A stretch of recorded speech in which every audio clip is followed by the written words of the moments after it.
अभी हाल ही में जब ये केरला स्टोरी फिल्म रिलीज हुई तो हम लोग उसको देखने गए और जब निकल रहे थे तो एक इंटरव्यू हुआ। उसमें मैंने कुछ फिल्म से जुड़ी हुई बातें की और जो समाज से जुड़ी हुई बातें की। फिर उसके बाद उसमें कमेंट आए। उस जो इंटरव्यू था उसको काफी लोगों ने पसंद किया। करीब 1.5 करोड़ के आसपास व्यूज आई और उसमें कमेंट भी बहुत सारे आए। तो कमेंट में ज्यादातर जो लड़कियां थी उनका जो ऑब्जेक्शन था वो ये था कि आपको गर्लफ्रेंड बॉयफ्रेंड से क्या दिक्कत है, और अगर मुस्लिम लड़का बॉयफ्रेंड है तो क्या दिक्कत है, आप हिंदू मुस्लिम इतना क्यों कर रहे हैं। और कुछ लोगों ने बड़ा हास्यास्पद कमेंट ये भी किया कि मैं अपने घर पे काफी एक स्ट्रिक्ट टाइप का पिता होऊंगा और मेरे बच्चे मुझसे परेशान होंगे क्योंकि मैं बहुत ज्यादा स्ट्रिक्ट हूँ। तो आपको उन सब कमेंट्स का मैं जवाब दूं, इससे अच्छा ये कि क्यों ना हम लोग इसको एक समस्या लेते हुए सोल्यूशन पे बात करें, जिससे कि ये चर्चा बढ़ती चली जाए और जो अपने सभी लोग हैं पूरे देश में वो ज्यादा से ज्यादा लोग इस चर्चा में इन्वॉल्व हो कि क्या सोल्यूशन क्या ढूंढा जाए। तो देखिए, जो ये आज बात कही गई कि हम लोग हिंदू मुस्लिम कर रहे हैं और ये 2014 के बाद ज्यादा होने लगा, तो देखिए ऐसा कुछ नहीं है। और अगर आप इसके तह तक जाएं तो आप ये पाएंगे कि जब 1947 में अपना देश आजाद हुआ और साथ ही साथ पार्टीशन हुआ, बंटवारा हुआ देश का, तो जो कट्टर मुस्लिम थे वो एक मुस्लिम राष्ट्र की तरफ चले गए और पाकिस्तान बन गया। और जिन मुस्लिम भाइयों को हिंदुओं के संग रहना पसंद था वो यहीं रुक गए, जिनको इस मिट्टी से प्रेम था वो यहीं रुक गए। तो उसके बाद तो अपने देश में बिल्कुल अमन चैन होना चाहिए, और बहुत हद तक है भी। 95% अमन चैन है।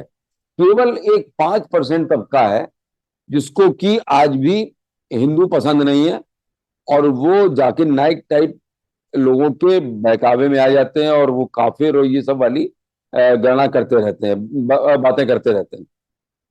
तो मेरा कहना सिर्फ यही है कि जब आप लोगों ने सन 47 में हम लोगों को पसंद किया और हम लोग बड़े अमन चैन से रहते, कुछ दंगों को अगर छोड़ दें तो बाकी बहुत ही अमन चैन से हम लोग रहते रहे, तो वही अमन चैन अब भी हम लोग कायम करें। आप हमारी बहन बेटियों की इज्जत करें, हम आपकी बहन बेटियों की इज्जत करें। अब पॉइंट आता है कि साहब बॉयफ्रेंड और गर्लफ्रेंड तो दिक्कत क्या है।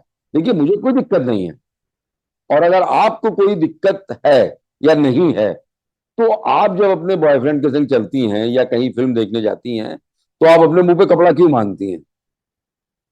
बाहर आप स्कूटी चला रही हो, बाइक चला रही हो, कुछ भी चला रही हो, बाहर धूप है, बाहर आपने कपड़ा बांधा हुआ, पर हॉल तो एयर कंडीशनड है। तो हॉल के अंदर आप कपड़ा क्यों मुंह पे बांधे हुए, दैट मीन्स कि आपके मन में चोरी है। और अगर आपने बड़ा अच्छा लड़का ढूंढ रखा है तो आप उसको अपने माँ बाप से क्यों नहीं मिलवा रही। भाई, आपके माँ बाप भी तो आपके शुभचिंतक हैं। वो आपकी शादी के लिए अच्छे से अच्छा लड़का ढूंढने के प्रयास में लगे रहते हैं। और अगर आपने खुद शादी.com खोल रखा है और आपने ठान लिया कि मैं अपने ही लड़का ढूंढूंगी, तो पहले तो अपनी एज देखिए। अब वो पुराना जमाना तो है नहीं कि केवल लड़कियां बस शादी के लिए तैयार हो गई। अरे भाई, अब तो आपको कैरियर की भी चिंता है ना।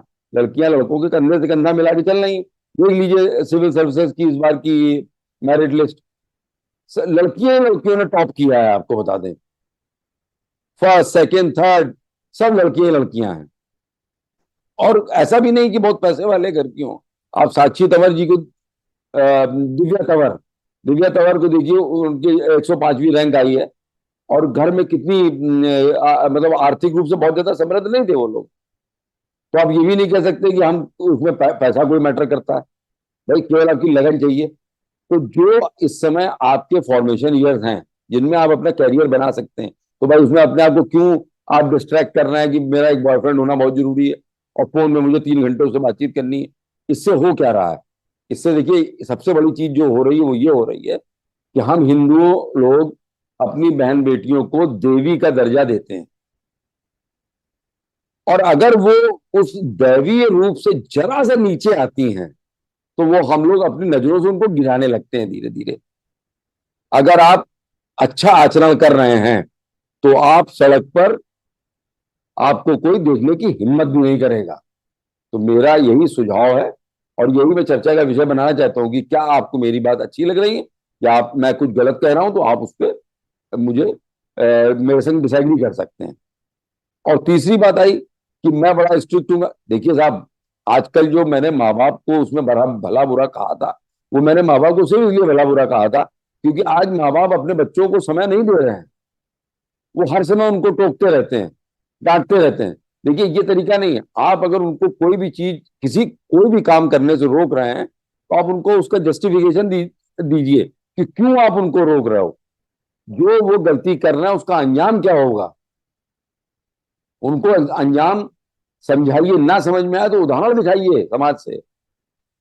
और ये जो फिल्म इतनी हिट हो रही है, ये फिल्म इसीलिए हिट हो रही है क्योंकि इसने क्या किया, अंजाम दिखाया है। तो अंजाम जब दिखाया तो फायदा थोड़ी मिला हमको, क्योंकि अब तो अंजाम हो गया। हमारा पॉइंट यहाँ पे ये आ रहा है कि अब कुछ ऐसी फिल्म बननी चाहिए, भले उसको सरकार खुद बनवाए, जिसमें हर एज के बच्चों के लिए उनके मनोविज्ञान को देखते हुए फिल्म बनाई जाए, जो उनको एक राह दिखाए जिससे कि वो उस अंजाम होने से बच सकें। अब कश्मीर फाइल आई, जब वहां पे पंडित पलायन कर गए, सब विस्थापितों की तरह रह रहे रिफ्यूजी कैंप्स में, या कुछ बन गए इधर उधर चले गए, तब हम उनका आज 92 के बाद आज उनका हम कत्लेआम देख रहे हैं। फायदा क्या मिल रहा है इससे?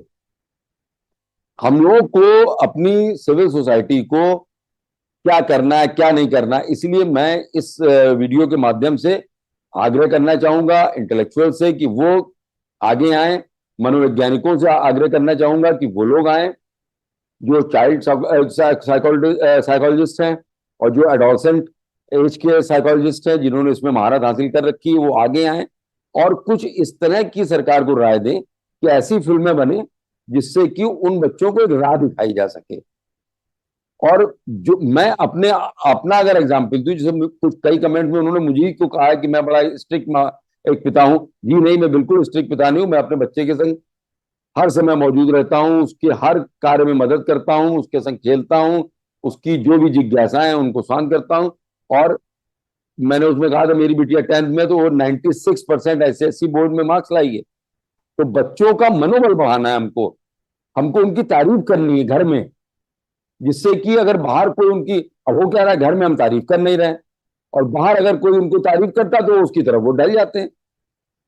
तो ये चीज सिगमंड फ्रेंड साहब जो एक बहुत बड़े मनोवैज्ञानिक थे, उन्होंने कहा था कि हर ह्यूमन बीइंग को दो चीजें बहुत अपील करती हैं, एक तारीफ और दूसरा सेक्स। तो आज हो क्या रहा है, हिंदू लड़के तो तारीफ नहीं कर रहे हैं, या जो कर रहे हैं उस टाइप के हैं वो कर रहे हैं, और मुस्लिम जो ये केस सुनाई दे रहे हैं तो शुरुआत में वो बहुत ज्यादा तारीफ कर रहे हैं, घर में तारीफ मिल नहीं रही है, उनकी तरफ वो अट्रैक्ट हो जा रहे हैं, उन लड़कियों को स्टॉक कर रहे हैं।